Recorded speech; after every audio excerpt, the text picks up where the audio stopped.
১৯৯৪ সালের ২২শে সেপ্টেম্বর বৃহস্পতিবার জননেত্রী বঙ্গবন্ধু কন্যা শেখ হাসিনা বিমানযোগে যশোর হয়ে খুলনা এলেন এবং বিকেলে শহীদ হাদিস পার্কের জনসভায় ভাষণ দিলেন। রাত্রে নেত্রীর চাচাতো ভাই শেখ নাসেরের বড় ছেলে শেখ হেলালের বাড়িতে খেলেন এবং থাকলেন। পরদিন ২৩শে সেপ্টেম্বর শুক্রবার সকাল ৯টার সময় উত্তরবঙ্গের উদ্দেশ্যে ট্রেন যাত্রা শুরু করলেন। বেশ লম্বা ট্রেন, অনেক সাধারণ যাত্রী আছে ট্রেনে। সাধারণ যাত্রীরা জানে না বা বুঝতে পারছে না শেখ হাসিনার রেলপথে সভা করতে করতে যাওয়া এই ট্রেন কবে কখন গন্তব্যে পৌঁছাবে। ঠিক সকাল ৯টায় ট্রেন ছাড়ল। প্রতিটি রেল স্টেশনেই ট্রেন থামিয়ে সভা করা শুরু হলো। ট্রেন থেকে নেমে জনসভা আয়োজনের নির্দিষ্ট জায়গায় যে বক্তৃতা দিয়ে আবার ট্রেনে ফিরে আসতে পৌনে ১ ঘণ্টা সময়ে লাগতে লাগল। এভাবে প্রতিটা রেল স্টেশনে গড়ে প্রায় ১ ঘণ্টা সময় ব্যয় হতে থাকল। দিন পেরিয়ে রাত হয়ে গেল। শেখ হাসিনার সঙ্গে ঢাকা থেকে নিয়ে আসা প্রায় ডজনখানেকেরও বেশি সাংবাদিক, বঙ্গবন্ধু কন্যা শেখ হাসিনার ভাষায় সাংঘাতিক, এই ট্রেনে রয়েছে। ট্রেনের শেষের দিকে একটি ভিভিআইপি স্পেশাল কামরায় বা কম্পার্টমেন্টে, বগিতে, জননেত্রী বিরোধী দলীয় নেত্রী শেখ হাসিনা। ওই কম্পার্টমেন্টের সামনে এবং পেছনে ঢাকা থেকে নিয়ে আসা শেখ হাসিনার নিরাপত্তায় নিয়োজিত স্পেশাল এসবি ব্রাঞ্চ পুলিশের ১২ জন সদস্য। তার পরের কম্পার্টমেন্টে সাংবাদিকগণ, এরপর সবগুলো কম্পার্টমেন্ট বা বগিগুলোতে সাধারণ যাত্রী। ট্রেনের এই অপ্রত্যাশিত দীর্ঘ বিলম্বে সাধারণ যাত্রী নারী পুরুষ আর শিশুদের ত্রাহি মধুসূদন অবস্থা। ৬ ঘণ্টার যাত্রাপথ ২৪ ঘণ্টায় না ফুরানোর ফলে অনেক আগেই পানিসহ ট্রেনের সকল খাবার ফুরিয়ে নিঃশেষ হয়ে গেলে সাধারণ যাত্রীদের কষ্ট আর দুর্ভোগ সীমাহীন পর্যায়ে পৌঁছে। তৃষ্ণার্ত ক্ষুধার্ত শিশুদের কান্না আর আহাজারিতে অনেক সাধারণ যাত্রী পরিবার পরিজন নিয়ে গন্তব্যের আগেই ট্রেন থেকে নেমে পালিয়ে যায়। জননেত্রী শেখ হাসিনা তার সফরসঙ্গী ও অগিনী মাস্থটি এবার সাংবাদিকদের জন্য প্রায় প্রতিটি রেল স্টেশন থেকেই অফুরন্ত খাবার এবং বিশুদ্ধ রক্ষা করার দায়িত্ব। মিনারেল ওয়াটার, পর্যাপ্ত বোতল সরবরাহ করা হতে থাকে। সারাদিন জননেত্রী শেখ হাসিনা প্রায় ২০টির মতো রেলস্টেশনে জনসভায় ভাষণ দিখাইরিকপ কোথায় কোথায় রেলস্টেশন ছাড়াই উৎসুক জনতা ট্রেন থামালে সেখানেও তিনি বক্তৃতা করেন। প্রতিটি জনসভাতেই ঢাকা থেকে আসা সাংবাদিকরা উপস্থিত হয়ে বঙ্গবন্ধু কন্যা হাসিনার বক্তৃতা লিপিবদ্ধ করতে থাকেন এবং শেখ হাসিনাও সাংবাদিকদের নজরে রাখেন।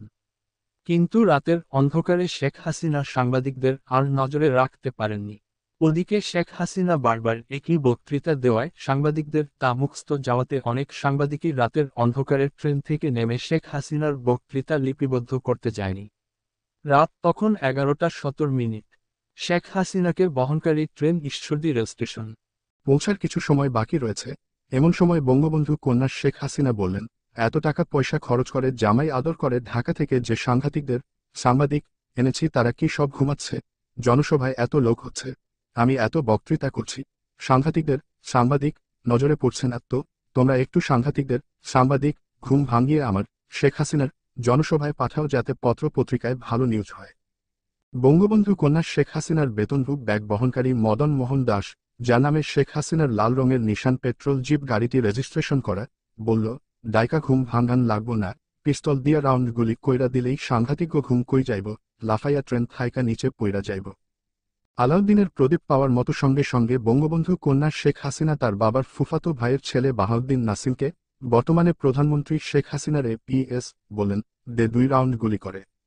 আর উপস্থিত অন্যদের বললেন, তোমরা আমাকে, শেখ হাসিনাকে হত্যার জন্য ট্রেনে গুলি করা হয়েছে বলে সাংবাদিক মাঝে প্রচার করে দেবে। ট্রেন ঈশ্বরদী প্ল্যাটফর্মে ঢোকার কয়েক মিনিট আগে বাহাউদ্দিন নাসিম ট্রেনের জানালা দিয়ে সাংবাদিকদের কম্পার্টমেন্ট লক্ষ্য করে পিস্তল দিয়ে তিন রাউন্ড গুলি ছুড়ল। গুলির শব্দ শুনে শেখ হাসিনার নিরাপত্তা দায়িত্বে নিয়োজিত স্পেশাল ব্রাঞ্চের পুলিশেরাও ৫-৬ রাউন্ড গুলি করে। এই সমস্ত গুলির আওয়াজ শুনে পাশের কম্পার্টমেন্টে থাকা সাংবাদিকরা ভয়ে ট্রেনের ভেতরে গড়াগড়ি শুরু করে এবং আমরা পরিকল্পনামতো সাংবাদিকদের কম্পার্টমেন্টে এসে বঙ্গবন্ধু কন্যা শেখ হাসিনাকে হত্যার জন্য ট্রেনে গুলি করা হয়েছে বলে প্রচার করতে থাকি। ট্রেন ঈশ্বরদী প্ল্যাটফর্মে থামলে ঈশ্বরদী রেলস্টেশনের জনসভার মঞ্চ থেকেও মাইকে আওয়ামী লীগ প্রেসিডিয়াম সদস্য আমির হোসেন আমু বঙ্গবন্ধু কন্যা শেখ হাসিনাকে হত্যার জন্য ট্রেনে গুলি করা হয়েছে বলে প্রচার চালাতে থাকেন। পরের দিন ২৪শে সেপ্টেম্বর শনিবার ট্রেনে বঙ্গবন্ধু কন্যার প্রতি গুলি করা হয়েছে বলে জাতীয় পত্র পত্রিকায় সংবাদ বের হলে বগুড়া সরকারি সার্কিট হাউসের ভিভিআইপি রুমে বসে জননেত্রী শেখ হাসিনা সহ তার সফর সঙ্গীরা, যারা প্রকৃত ঘটনা জানে, হাসাহাসি করতে থাকে এবং হাসাহাসির এক পর্যায়ে গুলির এই ঘটনা নিয়ে হরতাল ডাকার সিদ্ধান্ত হয়। ১৯৯৪ সালের ২৮শে ডিসেম্বর শেখ হাসিনা জাতীয় সংসদ সদস্যপদ থেকে পদত্যাগ করেন। ২৯ নং মিন্টু রোডে সরকারি বাসা ত্যাগ করে ধানমন্ডি ৫ নম্বর রোডের ৫৪ নম্বর বাড়িতে উঠলেন। ধানমন্ডির বাড়িটি প্রথম ও দ্বিতীয় তলা শেখ হাসিনার পরিত্যক্ত স্বামী ডক্টর ওয়াজেদ মিয়ার নামে। আর তৃতীয় তলা শেখ হাসিনার নিজের নামে। শেখ হাসিনার অবহেলিত ও পরিত্যক্ত স্বামী বৈজ্ঞানিক ডক্টর ওয়াজেদ মিয়া এই বাড়িটি করার সময় দ্বিতীয় তলা করার পর টাকা ফুরিয়ে গেলে শেখ হাসিনার কাছে ধার চায়। তখন শেখ হাসিনা তৃতীয় তলা তার নিজের নামে লিখে নিয়ে তারপর ডক্টর ওয়াজেদকে টাকা দেন। অবশ্য এই বাড়িতে ডক্টর ওয়াজেদ মিয়া আর শেখ হাসিনা একসঙ্গে একটি রাতও কাটাননি। শুধু এই বাড়িতে কেন, ১৯৮১ সালের ১৭ই মে শেখ হাসিনা বাংলাদেশ আসার পর থেকেই ১৯৯৭ সালের ফেব্রুয়ারি পর্যন্ত এর পরের অবস্থা জানা নেই যদিও, তথাপি বোঝা যায়, পাঠক যে দিন পড়বেন সেদিন পর্যন্ত ধরে নিতে পারেন এই ১৬ বিভাজন ১৭ বছর একসঙ্গে স্বামী স্ত্রী হিসেবে রাত কাটানো তো দূরের কথা, এক বাড়িতেই কখনো থাকেননি। ১৯৮১ সালের ১৭ই মে বাংলাদেশে আসার পর মাত্র কিছুদিন শেখ হাসিনা ডক্টর ওয়াজেদ মিয়ার মহাখালীস্থ সরকারি কোয়ার্টারে ছিলেন। শেখ হাসিনা যতদিন ডক্টর ওয়াজেদ মিয়ার সরকারি কোয়ার্টারে থেকেছেন ততদিন ডক্টর ওয়াজেদ মিয়া তার কোয়ার্টারে না থেকে সরকারি রেস্ট হাউজে থাকতেন। এরপর শেখ হাসিনা ধানমন্ডিস্থ তার পিত্রালয় বঙ্গবন্ধু ভবনে চলে আসেন। বঙ্গবন্ধু ভবন থেকে যান বিরোধী দলীয় নেত্রীর ২৯ মিন্টু রোডের সরকারি বাসভবনে। তখন শেখ হাসিনা এবং তার স্বামী ডক্টর ওয়াজেদ মিয়ার ধানমন্ডি ৫ নম্বর রোডের ৫৪ নম্বর বাড়িটি ভাড়া দেওয়া ছিল। ১৯৯৪ সালের ডিসেম্বর মাসে ধানমন্ডি ৫ নম্বর রোডের ৫৪ নং বাড়িটির ভাড়াটিয়াদের এক প্রকার জোর করে তাড়িয়ে দিয়ে খালি করা হয় এবং তারপর বঙ্গবন্ধু কন্যা শেখ হাসিনা এই বাড়িতে আসেন। এই বাড়িতে থেকেই নানা আন্দোলন সংগ্রাম এবং নির্বাচনের পর জননেত্রী বঙ্গবন্ধু কন্যা শেখ হাসিনা প্রধানমন্ত্রী হয়ে রাষ্ট্রীয় অতিথি ভবন কোর্তোয়া, বর্তমানে গণভবনে গিয়ে ওঠেন। শেখ হাসিনার এই দীর্ঘ ১৬ বিভাজন ১৭ বছরের জীবনে ডক্টর ওয়াজেদ মিয়া একটি রাতও শেখ হাসিনার সাথে কাটাননি। এমনকি এই ১৬ বিভাজন ১৭ বছরের জীবনে শেখ হাসিনা আর ডক্টর ওয়াজেদ মিয়ার ১৬ বিভাজন ১৭-১২ দেখা পর্যন্ত হয়নি। তবে হঠাৎ হঠাৎ মাঝে মধ্যে কদাচিৎ উদ্ভ্রান্তের মতো ডক্টর ওয়াজেদ মিয়া এসে হাজির হতেন। কিন্তু তিনি, ডক্টর ওয়াজেদ মিয়া, শেখ হাসিনার পক্ষ থেকে কোন প্রকার আদর আপ্যায়ন পেতেন না। এমনকি সাধারণ সৌজন্যটুকুও শেখ হাসিনা ডক্টর ওয়াজেদ মিয়াকে দেখাতেন না। শেখ হাসিনা যখন বিরোধী দলীয় নেত্রী হিসেবে ২৯ মিন্টু রোডের সরকারি বাসায় থাকতেন তখন এক ঈদের দিনে সাধারণ দর্শনার্থীদের মাঝে সাধারণ মানুষের মতোই ডক্টর ওয়াজেদ মিয়া শেখ হাসিনার সঙ্গে ঈদ মোবারক জানাতে এলেন। কিন্তু শেখ হাসিনা আগত সকলের কুশলাদি বিনিময় করলেও তার স্বামী ডক্টর ওয়াজেদের সাথে কোন প্রকার কুশলাদি বিনিময় দূরে থাক, ভ্রুক্ষেপই করলেন না। এমনকি তাকে, ডক্টর ওয়াজেদ মিয়াকে, বসতে পর্যন্ত কেউ বললেন না। ডক্টর ওয়াজেদ মিয়া কিছুক্ষণ করুণভাবে ফালফাল করে শেখ হাসিনার দিকে তাকিয়ে থেকে ধীরে ধীরে ঘর থেকে বেরিয়ে লন থেকে অসহায়ের মতো হাঁটতে হাঁটতে গেটের বাইরে চলে গেলেন। একমাত্র শেখ হাসিনা আর তার খুবই ঘনিষ্ঠ কয়েকজন ছাড়া কেউ জানল না, বুঝল না এই ব্যক্তিটিকে। অনেকবার অসুস্থ হয়ে সোহরাওয়ার্দী হাসপাতালসহ বিভিন্ন হাসপাতালের মাসাধিক কাল পড়ে থাকলেও শেখ হাসিনা একটি বারের জন্যও তার স্বামী ডক্টর ওয়াজেদ মিয়াকে দেখতে যেতেন না। শেখ হাসিনার স্বামী ডক্টর ওয়াজেদ মিয়া শেখ হাসিনাকে দৈহিক নির্যাতন করতেন, মারধর করতেন। একথা শেখ হাসিনা অসংখ্যবার কেঁদে কেঁদে বলেছেন। শেখ হাসিনার কান্নায় ময়নার চোখেও পানি সরেছে, কিন্তু কেন স্বামী তাকে মারতেন, দৈহিক নির্যাতন করতেন, এই কথা শেখ হাসিনা কখনোই বলেননি। এ এক অদ্ভুত চরিত্র, কর্ম ও ভাগ্যের অধিকারী শেখ হাসিনা। বিদেশ থেকে একমাত্র কন্যা পুতুল এসে মা শেখ হাসিনাকে ডাকে, এই যে বহুরূপী, তোমার তো রূপের শেষ নেই, এবার কি রূপ দেখাবে তুমি। শেখ হাসিনা কোন কথা বললে সঙ্গে সঙ্গে মেয়ে পুতুল আত্মীয় স্বজন সকলের সামনে বলে ওঠে, এটা তোমার কত নম্বর রূপ। শেখ হাসিনার ছোট বোন শেখ রেহানাকে পুতুল বলে, খালা এটা তোমার বোনের কত নম্বর রূপ। তোমার বোন তো বহুরূপী, রূপের শেষ নাই তার। বঙ্গবন্ধু কন্যা জননেত্রী শেখ হাসিনা তৎক্ষণাৎ চুপ মেরে যান, কোন কথা বলেন না। শেখ হাসিনা মেয়ে পুতুলকে তার, পুতুলের, নিজের বিয়ের প্রস্তাব দিলে কোন রকম টালবাহানা না করে বিনা বাক্যে মুহূর্তের মধ্যে শটান এক পায়ে দাঁড়িয়ে রাজি হয়ে যায়। মনে হয় যেন কারো হাত ধরে মুক্তি পেতে চায় পুতুল। শেখ হাসিনাও যেন তেন পাত্রের কাছে পুতুলকে বিয়ে দিতে মুক্ত হতে চান। বঙ্গবন্ধু কন্যা শেখ হাসিনা বিদেশে বসবাসরত একমাত্র পুত্র জয়কে ফোন করে দেশে এসে বেরিয়ে যেতে বলেন এবং আসার সময় তার, শেখ হাসিনার জন্য একটা শাড়ি নিয়ে আসতে বললে পুত্র জয় সরাসরি অস্বীকার করে বলে, ওসব শাড়িটারি আমি আনতে পারবো না। শেখ হাসিনা আবার উপস্থিত সকলকে বলে, দেখ আমার সন্তান দেখ, আমার জন্য একটা শাড়ি আনতে বললাম, ছেলে আমার সরাসরি না করে দিল। মা হিসেবে পুত্র কন্যার প্রতি শেখ হাসিনার আচার আচরণে কোনোদিন কোন ত্রুটি চোখে পড়েনি, বরং মনে হয়েছে মা হিসেবে শেখ হাসিনার তুলনা নেই। তারপরও আশ্চর্যের বিষয়, শেখ হাসিনার প্রতি তার পুত্র কন্যার কেন এরকম আচরণ।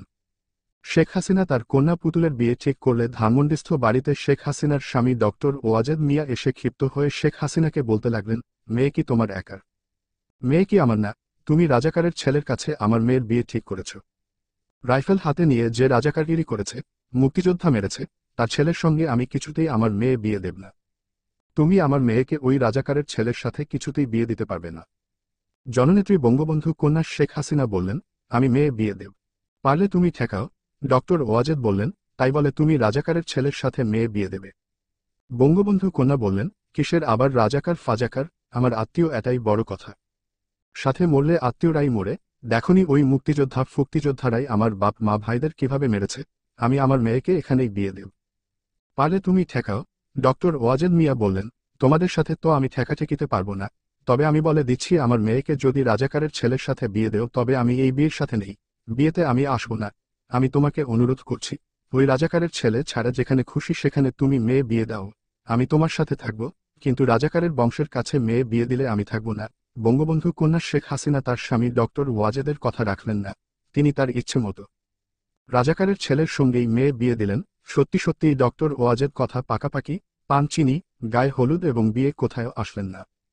শুধু বিয়ের অনুষ্ঠানে প্রধানমন্ত্রী বেগম খালেদা জিয়ার সঙ্গে মিনিট 3/4 এর জন্য এসে আবার খালেদা জিয়ার সঙ্গেই চলে গেলেন। তিনি কারো সাথে কোন কথা বললেন না, কেউ তার সঙ্গে কোন কথা বলল না।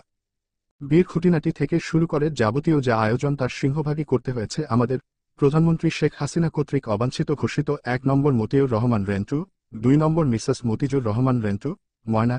এর উপর বঙ্গবন্ধু কন্যা শেখ হাসিনার বাবার ফুফাতো ভাইয়ের ছেলে বর্তমানে প্রধানমন্ত্রী শেখ হাসিনার পিএস বাহাউদ্দিন নাসিমের বায়না তো ছিলই, ডেকোরেটরের বিল, বাবুর্চির বিল, খানসামার বকশিশ ইত্যাদি যখন যা প্রয়োজন হয়েছে, বাহাউদ্দিন নাসিম তার সব কিছুই আমাদের কাছ থেকে নিয়েছে।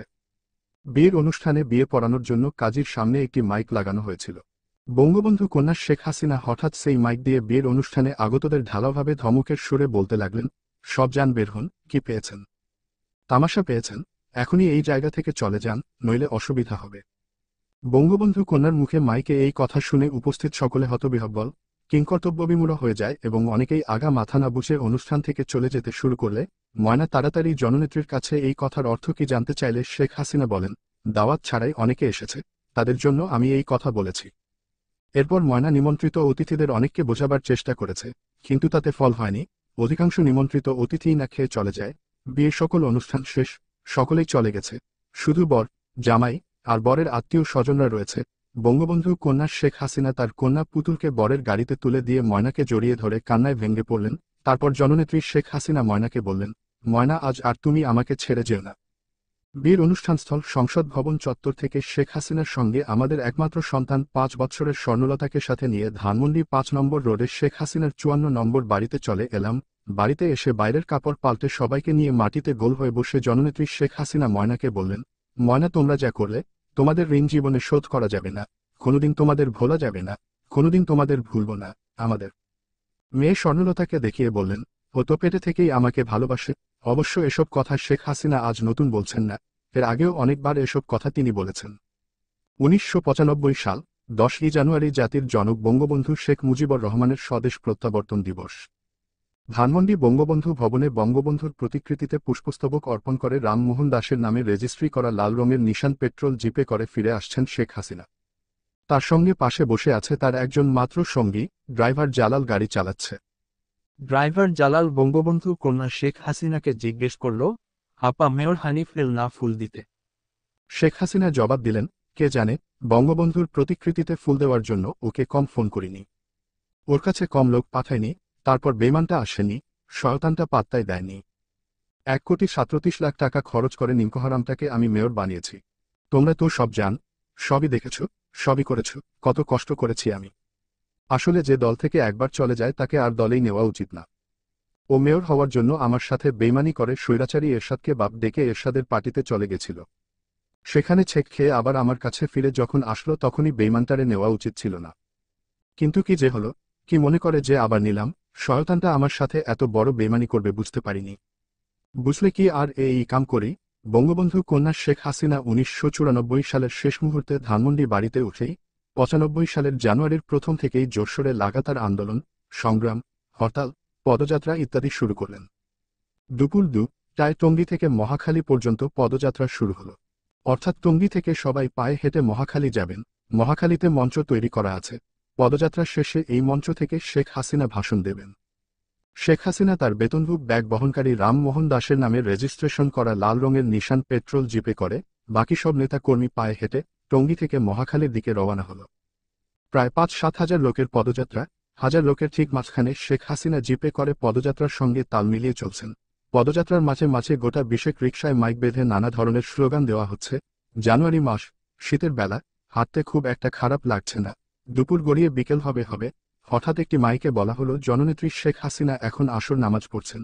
সঙ্গে সঙ্গে সবগুলো মাইক থেকে বলা শুরু হলো জননেত্রী বঙ্গবন্ধু কন্যা এখন আসর নামাজ পড়ছেন। ঘড়িতে তখন সোয়া ৩টা বাজে। প্রেসিডিয়াম সদস্য তোফায়েল আহমেদ, বর্তমানে শেখ হাসিনার শিল্প ও বাণিজ্য মন্ত্রী, বললেন, আরে থামো, এখনো আসর ওয়াক্তই হয়নি, একটু পরে বল। এই কথা শুনে সব নেতারা হাসাহাসি শুরু করল। এদিকে বঙ্গবন্ধু কন্যা নিশান পেট্রোল জিপের বড় বড় জানালার গ্লাস খুলে নামাজ পড়তে শুরু করলেন। আর পদযাত্রার হাজার হাজার পুরুষ জিপ গাড়ি ঘিরে শেখ হাসিনার নামাজ পড়া দেখতে লাগল। নামাজ শেষ হয়ে গেল, কিন্তু মাইকে নামাজ পড়ার প্রচার শেষ হল না। প্রায় ১ ঘন্টারও বেশি সময় গোটা বিশেক মাইকে শেখ হাসিনা নামাজ পড়ছেন প্রচার করা হলো। অন্য আর একদিন মোহাম্মদপুর থেকে পদযাত্রা শুরু হয়ে গুলশান আমেরিকান অ্যাম্বাসির সামনে দিয়ে বাড্ডায় যে শেষ হবে। পদযাত্রা শুরু হলে শেখ হাসিনা ডেকে বললেন, নামাজের ওয়াক্ত হওয়ার পরে যেন মাইকে বলা শুরু করে। ওয়াক্তের আগে যেন বলা শুরু না করে। এবার মাইক ম্যানদের আগে ভাগেই জননেত্রী শেখ হাসিনার নির্দেশ জানিয়ে দেওয়া হলো এবং আজ নামাজের ওয়াক্ত শুরু হওয়ার পরই মাইকে প্রচার শুরু হলো। নেত্রীও যথারীতি নিশান পেট্রোল জিপের জানালা খুলেই নামাজ আদায় করলেন।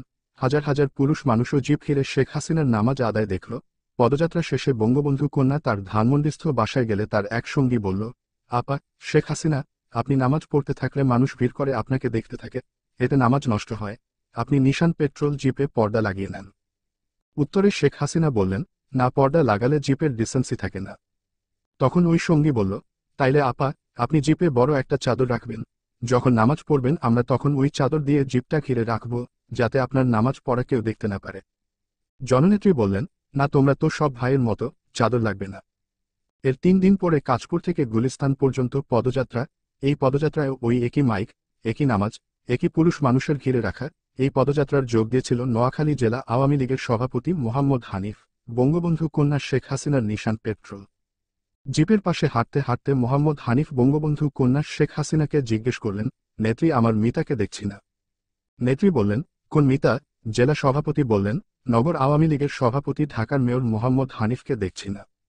সভানেত্রী রেগে বলে উঠলেন, জানেন না, কুত্তার বাচ্চাটা আমার সাথে বেইমানি করেছে, নিমকহারামি করেছে।